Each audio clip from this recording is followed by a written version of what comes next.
Well, hey there, everybody. Welcome to Cardboard Commander. My name is Jerry, and I want to thank you guys for stopping by. Welcome to episode 10. Yes, folks, that's number 10 of the Zone of Control podcast. And man, we've already got 4 people in here already. Looks like Jester made it, so that's awesome. Really glad that you're here, buddy. Looks like Bert made it. So people getting on here, that's cool. Christoph, I think Christoph's the only person to make every one of these. So thank you. Really do appreciate it. I hope most of you have gotten some time in on the NCAA tournament. I've been watching it most of the day. Had big 4 screens on top of my computer. For those of you outside the United States, it's a pretty big deal here with the college basketball thing going on. Tonight, Texas Tech plays. You'll see that on my jacket. That's where my money went for my kid to get his degree. So we root for Texas Tech tonight and then the University of New Mexico tomorrow. So if you guys get a chance, go check out those games. But yep, today we're just getting ready for episode number 10. And we are going to talk about a few things. We're going to talk about my week, what we did this week. And I did an unboxing video of Holland 44. That should be on the page already. I went to the March Madness ASL Tournament last weekend. We're going to talk about that a little bit. We're going to talk about some pre-orders that's going on. Also, the 10-game challenge, where we're at on that. And I've moved along games, but I haven't gave up on Kharkov. I'm still playing that. And then our topic for today is solo gaming. And we're going to talk about that, two-handed or using a bot. So we're going to have a little discussion about that.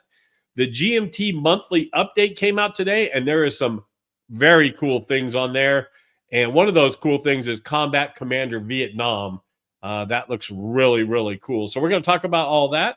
As you all know, I try to keep this within 30 minutes, so it's a short and sweet little podcast. So I do appreciate you all coming in. Bert's rooting for Missouri.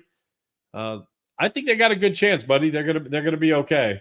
And Jester, you like sports games. How come you don't like watching the NCAA tournament?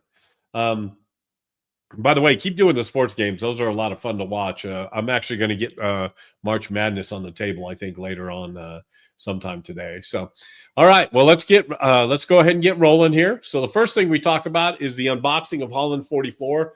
And as you guys know, I love me some Mark Simonich games. This is the latest one that I've gotten. I had played the first edition, but I picked up the second edition, and I'm looking forward to getting it on the table. If you guys played this game, I would really like to play it with somebody. It's a lot of fun. It's crunchy, but it's not too crunchy, but it is a lot of fun. And hey, Robert, how are you? Thanks for coming by. And also, Joe, thank you, sir, for coming by. We appreciate you guys. So yeah, Holland 44's the unboxing video. It's on the channel now, so go check it out. I did some more filming today. If you look back there, you might get a sneak peek at what I'm going to be doing unboxings later this week. But I've been doing some of that already today. Last weekend, man, I went and attended this ASL tournament in Kansas City, and it's called March Madness. And I always enjoy playing ASL starter kit, and there's a couple of things that's kind of funny. There was a guy who wrote an article on the starter kit Facebook page, and basically saying that everybody who plays starter kit should upgrade to ASL. And look, coming from somebody who's played ASL, I had everything, and I got rid of everything. There is no way I would jump back into that pool again. It's a lot of money. It's a lot of time. The rules, to be honest with you, are nuts. And starter kit gives me everything I want for ASL in a little 40-page rule book. And I get the taste of ASL, but I don't get the crunchiness or the too crunchiness. It's still, anybody thinks they're going to jump into starter kit and start running after a couple hours, you're kind of fooling yourself. But it's not full-blown ASL, but boy, we had a good time. There was probably 30 people there. We got to play some extra games. I played Farm World. It's kind of like Catan and animals, and you can nuke your neighbor. It was awesome. We had a great time playing that. There was also a Here I Stand game going on late at night. I know I didn't leave the hotel until 12:30, 1 o'clock every morning. And so I played 7 games. I was 4-3, so not a bad tournament. I had started off really hot, and then when the things got into it, I really got kind of beat up after that. But yeah, Robert, I love ASL. I just don't, there's so much stuff that's always coming out. And again, some of these guys crack me up. They show up and they've got, if you've ever been to an ASL tournament, I carry around a tote that's, it's probably 24 by 12 maybe, and it's got everything I have for starter kit in it. Some of these guys look like they are moving in. I mean, they've got just totes and tons of, it's crazy. So I had a great time though. The guys over there are fantastic. I love that group, and I try to get over there once a month and play. And so I'm trying to keep that going. But one thing I did see while I went there too is if you guys are ever in Kansas City, they have a war game store it's a game store called Tabletop Games. But next door, they have a place called the Cardboard Cafe. That's a cool name, by the way. But it's a restaurant. They serve beer, they serve food, and everybody's in there playing games. I was in there Friday night at 11 o'clock at night, and it was packed. Bumper to bumper people, everybody playing games. There were people there with their dates, their families. It was just really, really cool. Do you guys have one of those in your hometown? I would love to have one here in town. Let's see. And you went 2-1 while playing. So you were doing, yeah, Jester, I started off hot. And, but the more on Saturday when we got into the tournament, some of those guys are pretty darn good. And so again, I wasn't disappointed at all. Had a great time. Got to play a bunch of games. And as you can tell in the picture there, I was actually trying to concentrate a little bit there, but I didn't realize my bald head was hitting the sun or the light so bad. But hopefully it's not so bad here today. But yeah, if you guys get a chance, go check it out. I am going to the St. Louis tournament in the end of August, I think it is. So you'll see more ASL stuff on the thing. Christoph.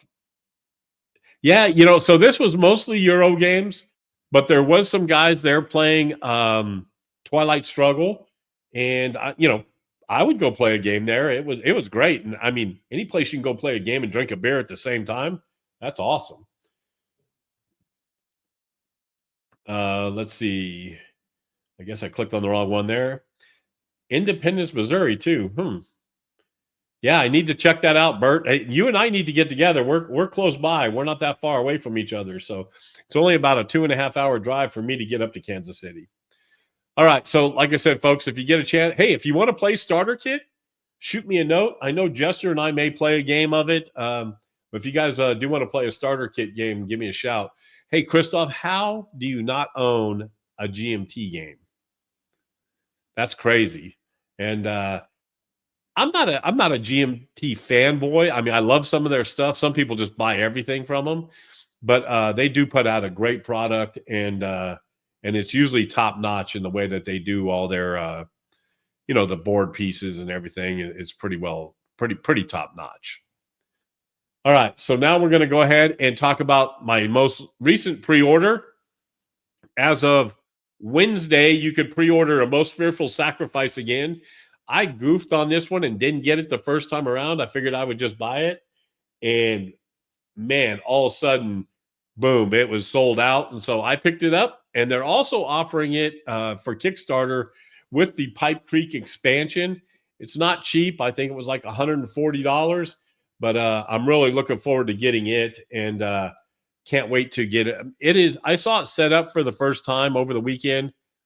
It is probably one of the best looking war games I have ever seen. I mean, it's beautiful. And I hear the game mechanics are great.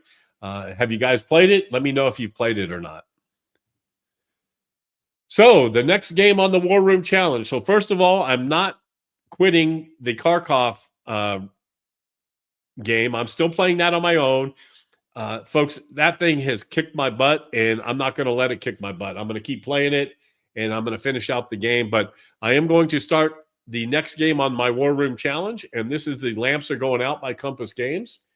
And this game is like a light Paths of Glory. I've played it a couple times. It's not that difficult to play. I am actually going to play this on Vassal with a gentleman, and so I'll have it on Vassal, and that way I can keep Kharkov set up right over there, so I can keep playing that. But my next game, I did a poll on Facebook, and this and Monty's Gamble, Market Garden were really close. So I'm looking forward to playing this. Let's see what. Yeah, I hear Fields of Fire is really good. I've heard good and bad about it. I hope the second edition is better. I've heard the first edition rules were really, really tough. No, it's not really that bad. It's Bert. It's not that hard to get into. And yes, Jester, you're right. Enemy action is kicking my ass. And but the good thing is I'm going to grind it out. I'm going to keep playing. I love playing it. I love the feedback I've got. Some of you guys have been so good. Christoph's one of them. That's, hey, they'll go look at the timestamp, say, Jerry, this is what should have happened, and it's really, really helped out. So I am not one to. I love when people give me feedback on the games. Not going to hurt my feelings at all. So the next War Room Challenge game or the Lamps Are Going Out. So let's get to this week's topic. We got about 10 minutes to knock out this. So the first thing I want to talk about here is solo games. And I've got a lot of them. I probably got 30% of my collection are solo games. But when I say that, they're not necessarily solo games. They're games that you can play solo. And so my first question is, do you rather play a solo game two-handed or do you like to have an artificial bot that's included? I have to say I like both. I do play a lot of two-handed, and the reason I like playing two-handed is I think that it allows you to get the most out of the game because you can learn both sides and you can learn the tactics of both sides. The bad part is sometimes you get stuck and it's hard for you to make a decision going forward where a bot would kind of help you. Now, I do let history kind of dictate a little bit when I'm playing two-handed on how things go. But what do you guys think? Do you guys like bots in games or would you rather play two-handed? Christoph says, my preference goes out to a bot, play against system develop. Yep, and I do like that. The only thing I and we're going to talk about the bot thing too. The only thing I dislike about a bot is I hate when you just get caught up reading what you're supposed to do, right? It kind of slows down the game a little bit. And it, I've even watched, I'll watch Jester play games like Marvel or something. And, part of the game is just reading what the other people will do. And maybe that's because we're filming. But I like playing bot parts of games, but it's just one of those things. Two-handed to me seems to flow faster. But again, that's just me. Let's so two-handed pros and cons that I see. Like the first con is you get a faster pace of play, right? You can kind of just keep going. There's a flow that goes on. So like in Kharkov, my turn goes, and that goes pretty quick. But when you get the bot involved, man, it is a step by step by step. I mean, I got the little cheat sheets right here. And, just as an example, German activation. So the first two turns, there's different expectations for each turn. But the first turn is like, if behind Soviet lines, do this. Then move to empty garrison or do this. If you're this, you do that. If you're this. So again, it's cool because you have to play against it, but it really slows down the momentum of the game. I also like playing two-handed because each side of games are different to play. Even though the rules are the same, it's different to play different things. If is your role to fall back and kind of slow them down? Is your role to counterattack? That sort of thing. Let's see. Christoph said, okay, let's catch up here with the bot. And you're probably right. Two-handed, look, you know the opponent, right? So, yeah, when bots break the rules, that's what do you call that? That's being blued is what you call it there. Christoph says, yeah, and I can see that too, Christoph. I can, I guess one of the things that I like to do is I really like to play as hard as I can for each side. And because all these games come down to a couple of things: dice rolls or chits or cards, right? And we're going to talk about that too. So if you play the best of your ability, I kind of find that interesting. But again, that's just me. There's no right or wrong answer. It's just the way I like to play. And also, a pro of two-handed is you can play more historically what happened, which I kind of like from time to time. The cons is you know what your opponent's thinking, right? Because you are the opponent. You might get bored with your opponent. Again, you know your opponent. You kind of do the same thing. Look, I know Gesture would never get bored playing a game with me, but when you're playing by yourself, sometimes you do get. And then the other thing is you got nobody to blame for your bad tactics. So if things go off the rails and you suck and you get your ass kicked very quickly, the only person you have to blame is yourself. You can't yell at the bot or anything. Joe, I'm currently playing Silent War. Yeah, so Silent War, that's that. So I think that game looks great set up, but is that a game that takes a long time to play? It looks like a pretty good monster, but it looks really good on the table. Bert says, right? You always get to play a good opponent, and you know what's really neat about the two-handed thing is you never really lose, right? You're both playing, so you never really lose. But that's the way I think about it. Jester says your brain works so well, it's hard to outthink yourself. That's true. That's true. And but again, a lot of games, and we're going to talk about that, the types of solo games that really help with that sort of thing.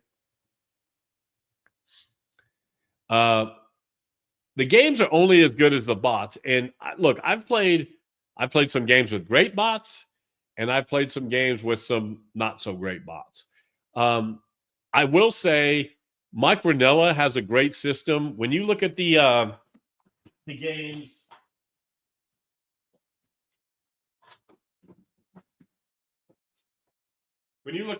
like Manila, the Savage Streets, or you look at Stalingrad, Advance to the Volga, the bot is not really a bot. It's more of the way that you put the defense out. You don't know what the defensive strategy is. And this game is brutal. It's tough. It's easy to set up. It's easy to get into, and it's never going to be the same.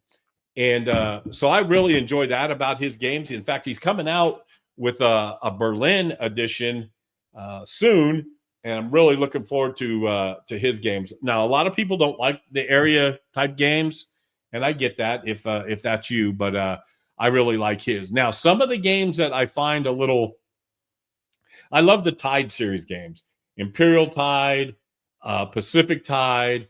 They're coming out with Rebel Tide and Desert Tide. I like those games. I do think the bots it struggles a little bit because it doesn't really give you enough, and it kind of gives you a little thin guideline, but not enough. So, I mean, the bot's okay, but it's not great.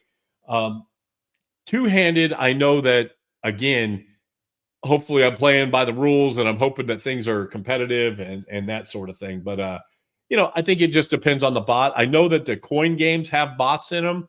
And again, I don't play coin games, but I've heard good and bad about the bots. I guess they play each faction. But again, the only coin game that really interests me is Fire in the Lake. And of course, that's probably one of the hardest ones to play.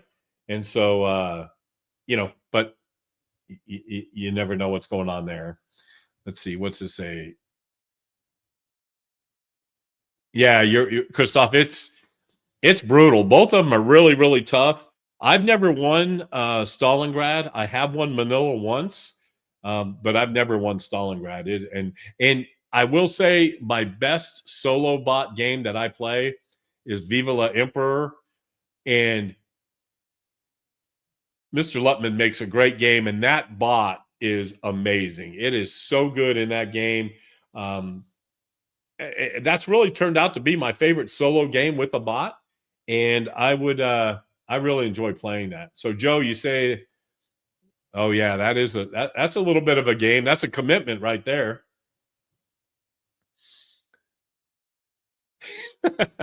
Yeah, that War at Sea bot that you played, he goofed up pretty good, but that was still fun. It was a lot of fun. We got to figure out what we're going to play next. And so, as you guys know, I play Jester we've been pretty regular, at least once every 2 weeks or so. But if you guys would like to play, I know Christoph, I want to get a 2-player game of Kirchhoff going with you. We need to do that on Vassal. I'd really like to do. And in fact, I wouldn't mind doing that and filming a little bit of it live. We could play that. I would really like to do that. I think one of the things that's great about solo games is the chit system. And here's the picture of Viva la Emperor, the chits in that game. I love the way that they're done with that. I love that the chits are so random. Even if you're playing 2-player, when you're using the chit system, you have to think about it because you don't know when it's going to be activated. You don't know when you're going to be able to activate them, if you're going to be able to activate them. I wish more games would use chits. I just purchased Traces of War from VUCA. The game components look amazing, but it's also chit driven. So I'm really looking forward to playing that. So if you guys have played a chit driven game, tell me which ones you have, because I'd really like to get some more of those. Yes, we are playing Wolfpack, and again, it's been great that everybody's been kind of willing to shift the dates and everything, because I can't play next week because I'll be going out of town, and I know Nerd Workshop's having some issues. So really do appreciate you guys keeping me in mind so I get to play. I've been reading the rules on Wolfpack. I'm ready to play. In fact, it looks like Mike got a tabletop simulator module for that. So I think he's going to walk me through that too. So that would be awesome. I'm really looking forward to that. So I guess that wraps up kind of our solo thing. The only thing that I do want to, I'm sure there's no designers watching this game, but one thing I want to make sure that when people design solo games is that they don't overcomplicate the game, is that they don't just make rules to make a rule, and they make the rule books very easy to read. Because the problem, and Kharkov, I knew going in it was going to be difficult, but it's got a lot of rules that I don't know if you need all those rules in there. And I still think it'd be a fun game. It's a great game. And look, Mr. Butterfield knows what he's doing, so I'm not in any way throwing shade on him. I just want to, I just say, I know sometimes, in fact, hey, Mike, how are you, buddy? We're just talking about you. Yeah. And let's see, Christoph, you said just finished Wolfpack, 3rd time. Yeah, I'm really looking forward to it. Can't wait to see it. I can't wait to see it in action. I know Mike said he was going to help me do it on Tabletop Simulator. So stay tuned. We're going to have some stuff on that. That's going to be amazing. So Stuka Joe's in the house. Thanks, Stuka. Hope you all are doing well. So again, our topic this week, folks, has been just talking about solo games. Do you guys like? So I'll just a quick question out to Mike and Stuka. Do you guys like playing solo games two-handed, or would you rather play with a bot? What are your favorite games that have bots, and what are some of your ones that could be better with a different bot system? And do you feel that some of the solo games can be overly complicated? I know that, again, I love Enemy Action Kharkov. I'm having a great time with it. It is crunchy, and you got to really be careful and spend some time on it. But tell me what you guys think. And again, like I said, right now, my favorite bot is the one in Viva la Emperor, the Lutman game. Man, the chit-driven system and the bots in that game are really good. It's a fantastic game, and I really enjoyed that. So you guys tell me what you guys think. I think more games should be chit-driven for solo. But again, no shade on anybody. That's just what I'm thinking, and tell me what you guys think. So if you haven't played solo, go ahead and give it a try. What are you waiting for? The game in the background here is the In the Shadows. I think Jester finally got his.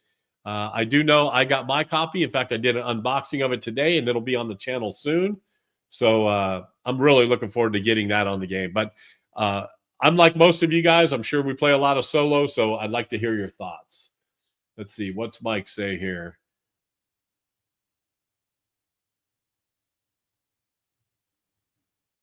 Yeah, I guess that's true. Like I said, I think like a solitary game, semantics when it comes to words, basically. But I like having a game that, and again, I think the bots sometimes can overweigh the game, so it keeps a flow of play from hard to do. That's why I really like the Micronella games. I think that they do a great job in the way he handles that combat, making a great solo experience. Let's see, what's Jester got to say? Yeah, right. I think his computer must be broke, or he must not be at home or something, because he'd be playing a game if that was the case. Yeah, so I don't know if we've ever talked about my relationship with Lock and Load. I really want to like it, and I don't want to. My mom told me if you don't have anything positive say, don't say it. So I'm probably going to wait on that. I think they really dropped the ball at Lock and Load, and yeah, I'm going to leave it at that. I'm not going to. We can talk about that on the side note there, Jester. Let's see. Matt says, I think I prefer bot. Right. And that's true, right? It's nice having now, Christoph, the combat bot. I've heard it's great. I'm really looking forward to getting the Arnhem module. I've got it on pre-order. Really looking forward to seeing that, and I'm looking forward to playing that. I've really heard good things. Jester, you still haven't gotten your copy, and well, that's a bummer. And Stuka, I'm the same way. Now, I am fortunate enough that I do like to play a lot of Vassals, so I get to play that as well. But again, like last weekend, getting to play ASL face to face, nothing beats face to face. I just wish I could do it more. But if I can't, I'd really like to have a good solo bot type of game. So, all right, we're going to move on here a little bit. So I want to thank you guys for checking that out. And then I don't know, right before I came on, the GMT Monthly update came out.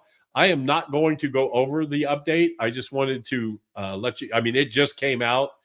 There are a couple things on here that kind of caught my eye. The first thing is, if you haven't gotten the Rebel Fury on Steam, I went and got that. It's fantastic, and it's been really, really good. And you can get it. I think I got Rebel Fury, Waterloo, and one other game for like $15. It was really cheap. Mr. President's on there as well. This is one game I don't know if I've won. I'm kind of soured by politics at the moment, and so I just don't know if I want my gaming to be politics too. So the spring sale is going to start happening April 1st through the 7th, so up to 40% off. So looking forward to that. I don't know if I'll be ordering anything, but I'll be checking it out for sure. Again, there's just some episodes of GMT Talk. I'm not going to go in depth in this. I'm excited. So this is the box art for the 20th anniversary of Combat Commander. So really looking forward to getting it. I have all the modules, but I did order this just because I can't let something of Combat Commander go without me buying it. But really looking forward to seeing this and getting it on the table again and opening the box. I know Fields of Fire, a lot of people are excited about that. I'm going to wait and see if the rules have cleaned themselves up, and I've watched some playthroughs. It looks good. It just looks like another one of those games that you could spend a lot of money on, and I don't know how much I would actually play it. I love Upfront, and but I don't know if I would go do anything more there. Again, just some more thing. I'm not going to go over all this stuff, but one of the things I'm excited for is, folks, I don't know if you saw this, but there is a Combat Commander Vietnam on the pre-order right now. I've stayed away from Vietnam games for the most part. My dad was in Vietnam in the Air Force. I remember sitting at home on the floor in the early 70s, watching all those guys come home. It still hits a little close to home for me for it to be a game, but I did order it today. I've already ordered it, but want to see what you guys are thinking about it, and if you guys are going to be interested in it. It's not cheap, but it does look good. And again, if it's anything on the mechanics of Combat Commander, it's going to be great. It does say the new mechanical changes include brake contact, fire support, patrol posture, new orders. There's going to be anti-tank weapons, ghost soldiers, 6 new factions, each with a fate deck, counters, and order of battle. So that's why it's expensive. They're adding a lot of cards to the game. 24 maps spread across 6 regions. That's cool. New RSG, 24 scenarios. So yeah, looking forward to seeing what that looks like when it comes out. Again, I did pre-order it. It looks really good. I hope the maps are a little better than this one. That's kind of hard to look at, but I'm really looking forward to seeing that and getting that. So you guys, if you get a chance, go check out GMT, and that's all we're going to talk about there. Let's see what else is there. Somebody's exactly. I agree with you there. Yeah, that they did keep that a pretty good secret. I had heard hints about it on the Combat Commander ladder a couple months ago, but yeah, they do keep it. They do keep it under wraps pretty good. Really looking forward to getting it out. Like I said, I've stayed away from Vietnam games, but I don't think I'll be able to stay away from this one. So really looking forward to that and seeing what you guys think about that. So before I wrap up, I want you guys to so I'm doing a Western Front Ace campaign, and I have added some folks here. I'm calling it the YouTuber edition. And so I've got 3 flights, and each flight, everybody's doing the same mission, but I'm breaking it up by flights. So far, the only bad thing that's happened was to Nate at the board game bunker. He died within his first sortie. Jester's hanging in there. I've got Stuka Joe's playing in this round. I know the Players Aid. I've got them playing in this round. I've got Ruff and Tony, and then I've got other guys in the wings. I've got I know Mike is in the wings. Christoph's in the wings. Thomas Von Hare. I've got a bunch of people in the wings. So what happens if somebody has to go out for any period of time, I'm just rotating in new pilots. So I'll be doing quick little Western Front Ace updates on that. That's a great little game if you guys haven't played it. But yeah, it's a lot of fun, and I'm having a lot of fun playing some of the YouTubers in there. So, all right, guys, I'm at 35 minutes. I've been a little long-winded today. So, Jester, Nate is officially the worst pilot ever. Made it one by he had it rough, and poor guy didn't have a chance. And the parachutes, he was he didn't live too long. So, but guys, I really want to thank you guys for supporting the channel. We had 20 people in here at one time, so I really appreciate it. I really appreciate the support. Go check us out on Cardboard Commander at YouTube. Do all that YouTube stuff, thumbs up and all that sort of thing. Go check us out online, cardboardcommander.com. We've got a Facebook group. I've got a Discord channel. Go check us out on there. If you guys want to play a game, shoot me a note. I would love to get you would love to get you guys into the fold and start playing. So I'll let you guys go. Thanks again for watching. I hope you guys get to check out some of the basketball stuff. Go Texas Tech.